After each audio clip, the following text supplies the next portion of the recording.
The following is a special video presentation of the Hennepin County Library.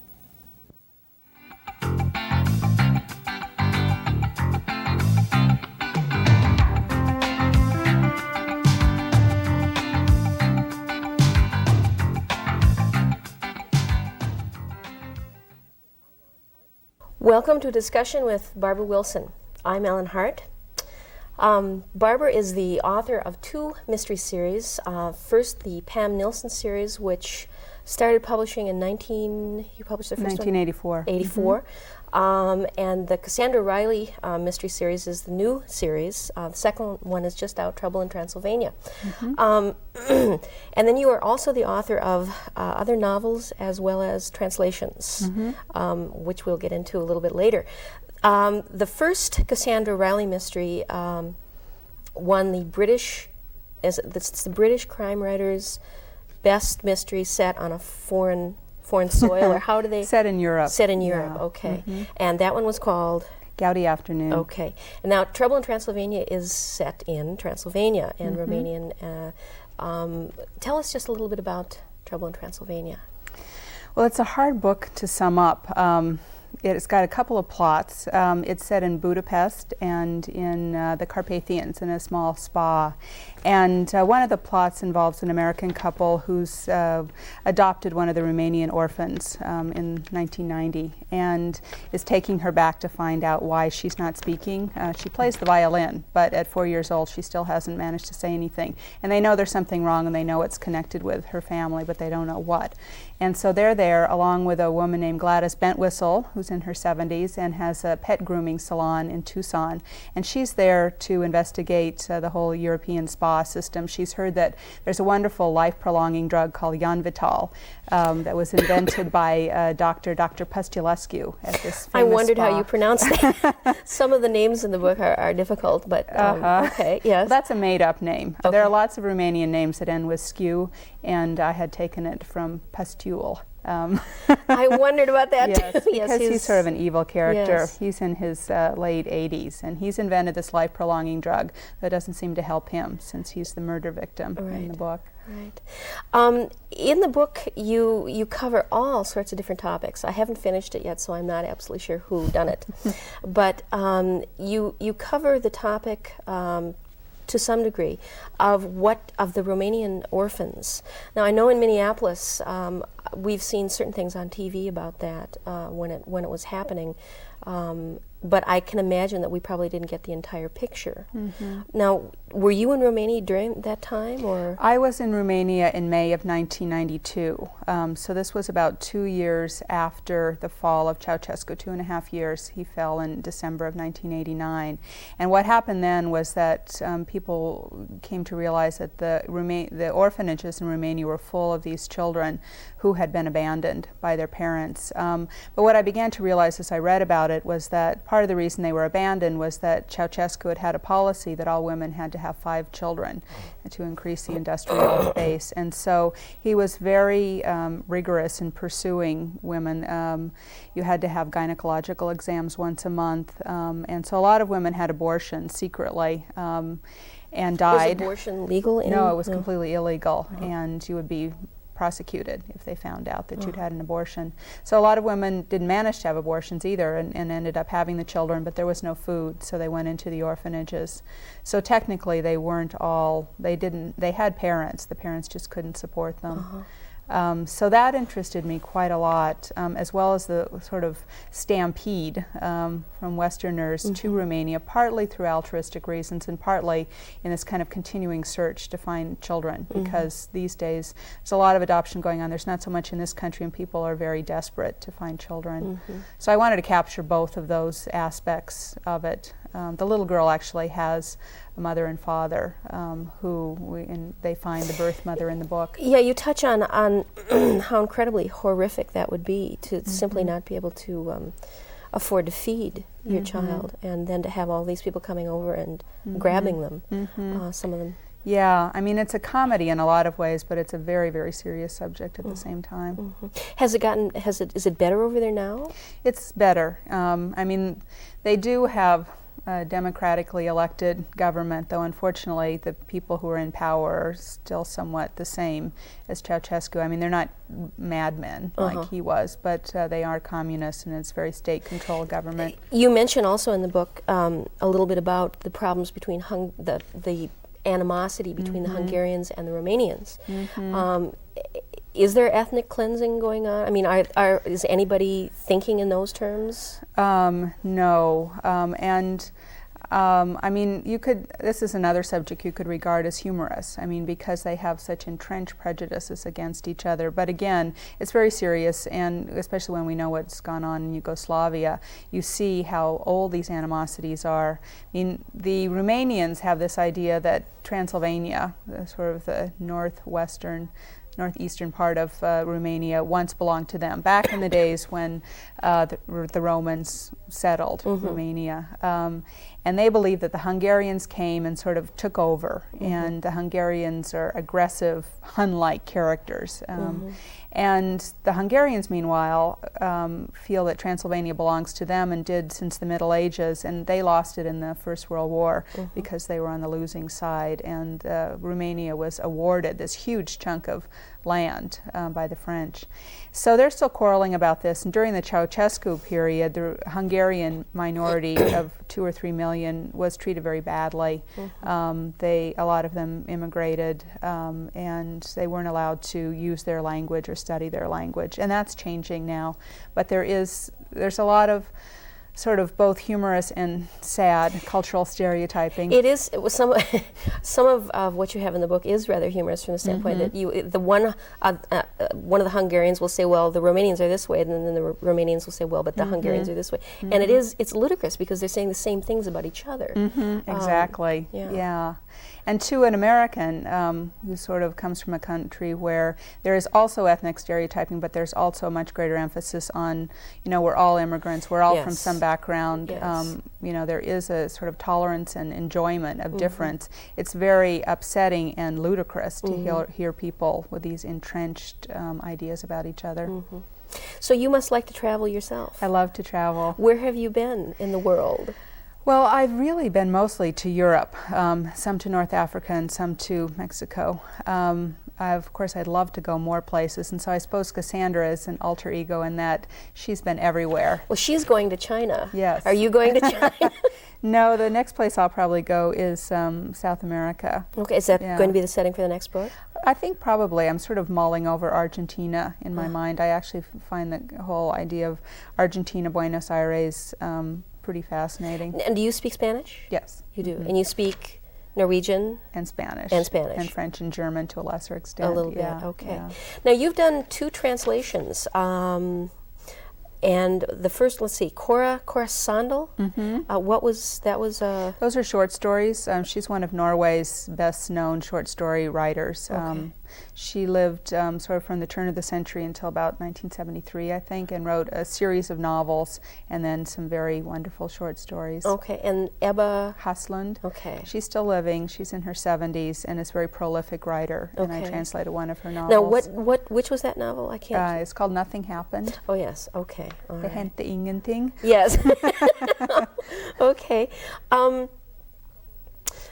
So the next book you think will be set somewhere in South America? That's what I'm thinking. Okay. I'm just curious. Now, the first series that you wrote, the series that's set in Seattle, you think you'll write another one of that series? I don't think so. A lot of people have asked me about that. That sort of concerns a young woman, Pam Nielsen, who's in her late 20s. She owns a print shop with her twin sister. Right. And it's very much came out of sort of the alternative politics of the late 70s, early 80s in Seattle. And it's not so much that I got tired of Pam. I mean, I still feel a lot of affection for her and for her community. But in some ways, that city doesn't really exist in quite the same way. And I found that I have less to say about Seattle than I used to. I'm much more interested in sort of exploring the world and what it means to be a feminist and a lesbian outside traveling in the world. I read recently that that you are credited with starting the craze of lesbian mysteries, which would have started in 1984 with the publication of Murder in the Collective. Yeah. Is that true? I was one of them. Catherine Forrest's book, Amateur City, came out the same year. Oh, it did. Okay. Yeah, Okay. but I think we were the first two, and I Okay. think before that there had been no lesbian detectives, so they had played some minor roles in others. Well, yeah, fiction. I think even Agatha Christie, and trying to think some of the more contemporary authors have used lesbian characters, but I don't think anybody had used an actual lesbian for the main protagonist of the book. So tell me a little bit about why you decided to do that. Well, I was interested in a lot of things, sort of exploring the alternative lifestyle in Seattle, but also I was very interested in what would happen if you took a kind of conventional genre and began to subvert it and ask some different questions. Because I think that, to me, what's most interesting about mysteries is not necessarily the crime, it's the whole subject of investigation and the sort of myth of the investigator who has a special power somehow to be able to go out, ask questions, and get answers, especially around the whole area of crime and death. So it sort of changes how the narrator or the sleuth kind of looks at the world to have her in a position of power like that. And it's not that I don't write hard-boiled detectives, so I don't have women carrying guns and sort of, tackling people on the street. It's more just a way of being in the world that's more powerful. Okay. Tell me a little bit about Seal Press. Now, Seal Press started in 1976. Seal Press is, I was a co-founder of Seal, and I started it with another woman, and we were at first interested mainly in poetry, and we had an old letterpress, and we were mostly fooling around printing and doing design. And after a couple of years, we got a little bit more ambitious, and Rachel worked at a print shop then, so we started doing offset printing as well. What is your? I'm just curious because I don't know what your background is. Had you been a writer prior to that, or? Yeah, I mean, people tell it in a different way. There was a whole series of people who thought I was nothing but a bum. I had Your mother. Yeah, right. My father definitely. But my grandmother had left me a little bit of money to go to college. I wasn't from a wealthy family, and so she had left me $4,000 to go to college. And I went for a while, but then I decided I would much rather spend the money traveling. So I went off to Europe and was there for about 3 or 4 years. Went to the University of Granada, and then I lived in Norway for about 1.5 years. And when I came back, I sort of drifted back to Seattle and was writing short stories and trying various things. Oh, I don't know. I sort of took intensive Russian at the university and worked here and worked there. And then I got interested in printing and was taking commercial printing classes. Did you always want to be a writer? Yeah, pretty much. Yeah, since I was about 8. When did the mystery thing occur to you? Not until the. I think that it occurred to me in the early 80s. I had never been a huge mystery fan, though I'd always read them and enjoyed them. But I think that I was very interested in seeing if I could combine entertainment and politics. And, which you've done. Yeah, and having fun with serious issues. And I think that's even become more pronounced in the last 2 books. Yes. And I'm very interested in having fun with these ideas and sort of doing a lot of things with wordplay, with language, exploring language, but also sort of with slapstick humor. Because in both books there's a lot of running around, jumping in and out of taxis, and in Trouble in Transylvania they're really seriously going to with the mud baths. Yes, the mud around. I just got through the mud bath scene towards the end of the book. That's quite a scene. I had a lot of fun with that. Now, before we get back to Seal, which I do want to pursue a little more, your second book, second mystery, Sisters of the Road, now that's being made into a movie in Canada, is that? Yeah, I don't know if that's still going to happen. They've been working on it for quite a while, and it's one of those things where they got money approved by the Canadian Film Board, and then they got some more money. Who's they? This man, Alan Collins. But it's not clear to me that it will ever happen. They've been through about 3 scripts, and each script is completely different. And so have you had anything to do with the writing of the scripts? I haven't had anything to do with the writing, but I've given my opinion more than once, and I went there and met with a lot of people. It was quite interesting. I mean, you get a different picture talking with people about how a movie would be made, what's more visual. Certain things just don't work at all. There's a lot of urge to simplify. And of course, because they're still looking for money in Canada, about half the cast has become French-Canadian now. They've changed the cast midway, or how? Yeah, there are a lot of things that go on. Every time I read a script, it's kind of different. Right now, the collective print shop is no longer, and it's a collective bakery. Okay. Oh, for instance. right. Okay. I don't know. Okay. Yeah. Well, all right. Getting back to Seal. Now, you established that in 1976, and initially with poetry, and you were interested in printing at the time. Yes, and both Rachel and I had other jobs. She worked as a printer, and I also worked on a newspaper, kind of a lefty collective newspaper, and was writing fiction. And after a few years, more and more manuscripts began to come to us. We didn't get paid doing this work, but we started having some bigger ambitions, at least I did. And in about 1981, a manuscript came to us on domestic violence. It was sort of the first self-help book for women trying to get out of a... You should mention the name of that. Yeah, it's called Getting Free. And it had been turned down by about 28 New York publishers who said battered women would be too ashamed to go into a bookstore and ask for that book. And we published it, and we've now sold about 120,000 copies. So on the basis of that, we sort of went further ahead, and another woman joined us who had worked at Doubleday in New York, and Faith and I actually went on and sort of made Seal a much bigger publishing house than it was in the beginning. Now, Seal is one of the older feminist publishing houses in the United States. Would be what are some of the others? Would be Naiad probably. Naiad is 20 years old, and they publish only lesbian novels mostly. And Spinsters has been around since 1978, and that's now located in Minneapolis. Though this is its third incarnation, third owner. And Cleus is fairly old. Most of them started either in the late 70s or early 80s. The ones who are still around, there had been an earlier series at the beginning of the women's liberation movement in 68, 70, and all of those are gone. It might be interesting to the listening audience that not only is Barbara a friend, but she is also a publisher of my mystery novels as well, and was the editor of my first two books. And I guess I'm terribly interested in small presses, because I think that there are a lot of books that are being published through small presses that simply would not get published if you had to take them to New York.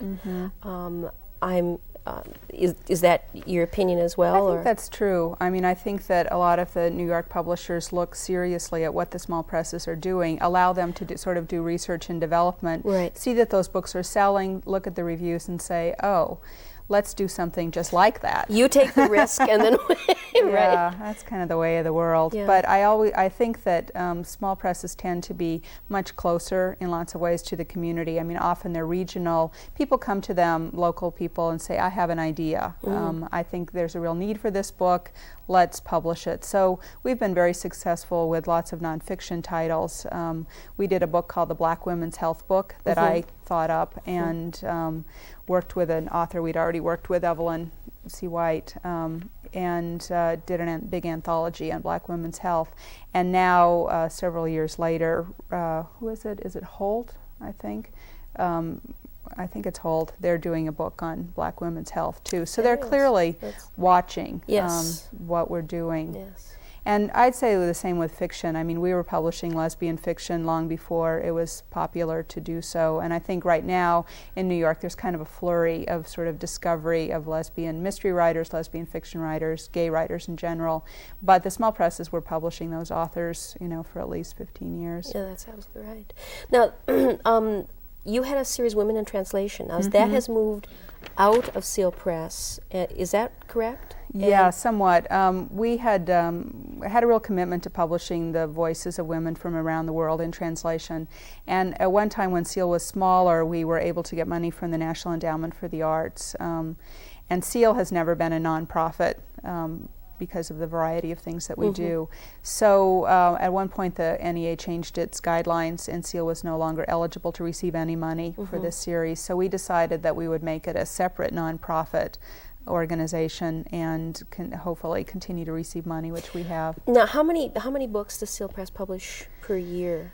Well, it's going up. Next year we'll probably be doing 16 Yeah. Okay, that's Yeah. fabulous. Yeah, it That is really good. is. Yeah.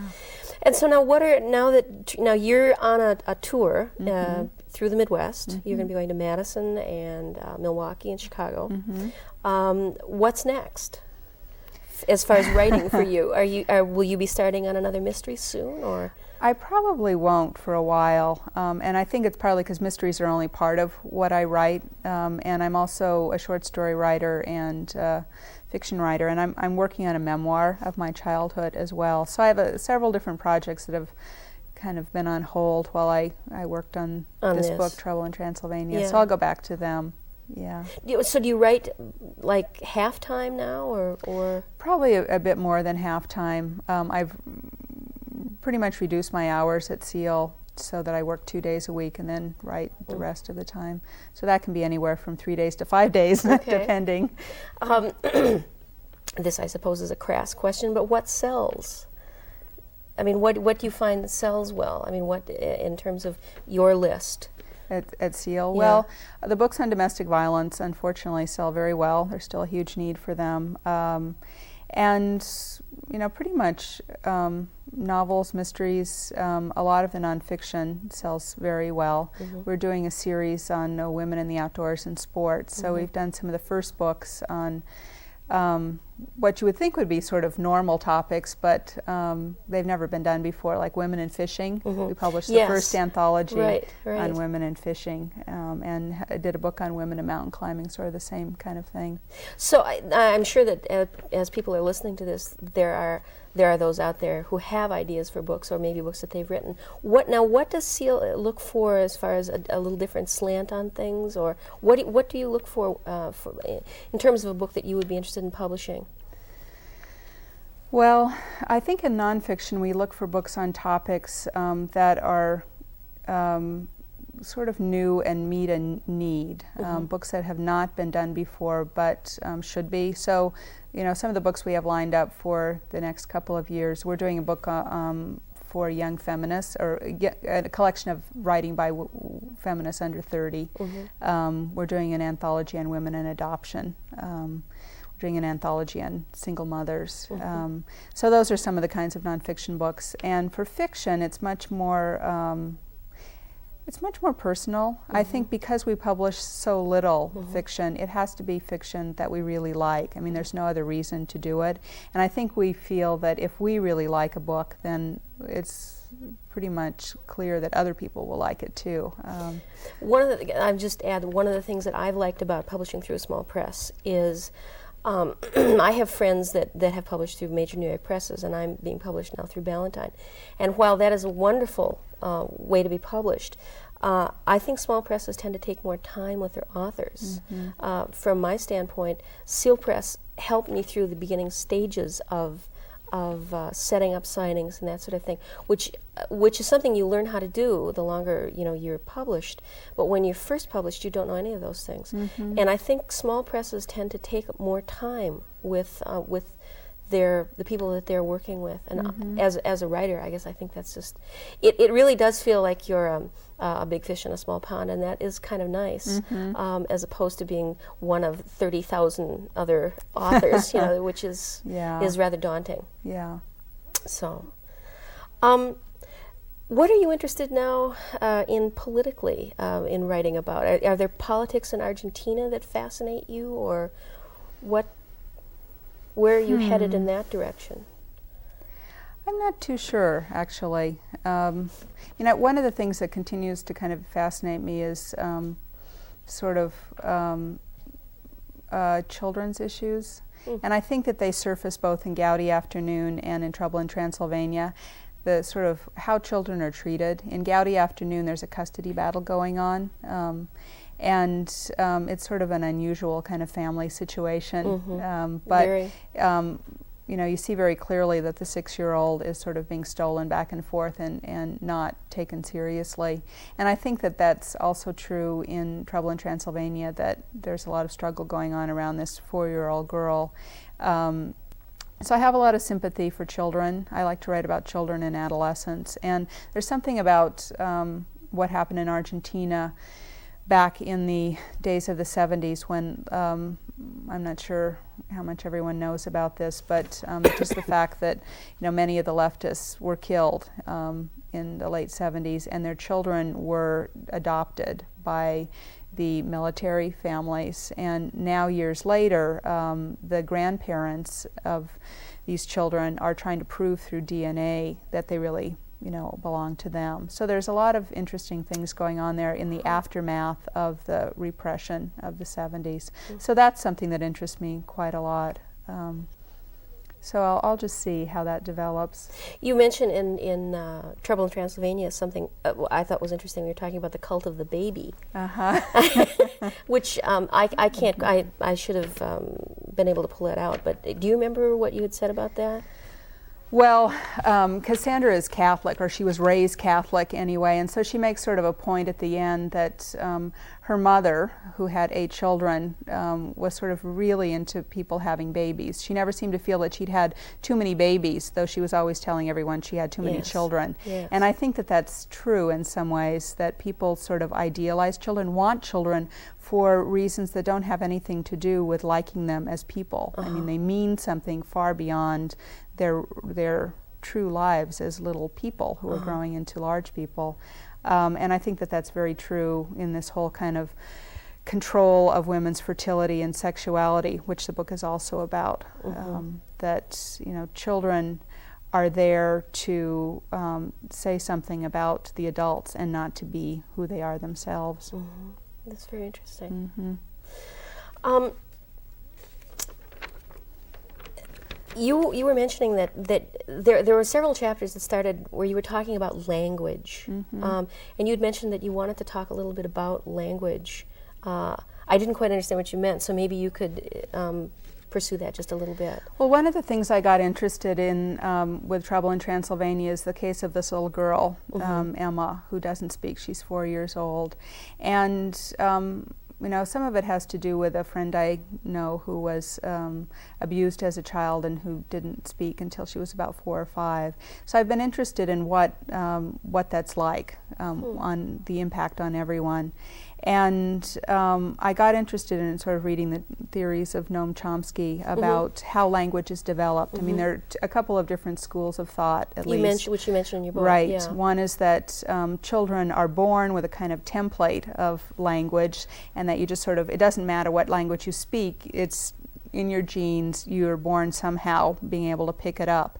And there's another school that says that no, you only learn it through a connection with an adult. And if you don't have that connection, then you never learn language properly. But they can never do really more than theorize about these two schools of thought, because you can't actually ethically send a child out into the wilderness and wait and see if it learns to talk.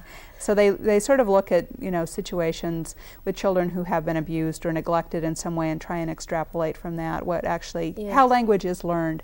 So that's an interest of mine, I mean, because I'm interested in language and as a translator, what goes on in those ways that you live in 2 different languages, between 2 different languages, how you learn language. So I tried to put those ideas together in the book with a little girl who doesn't speak at all.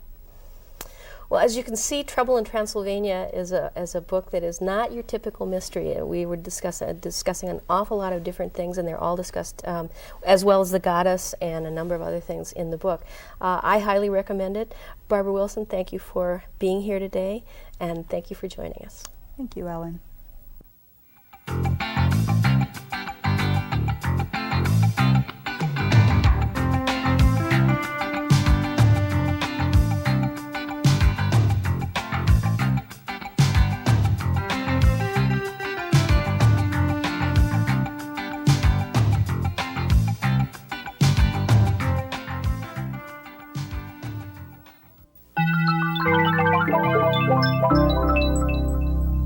A presentation of the Hennepin County Library.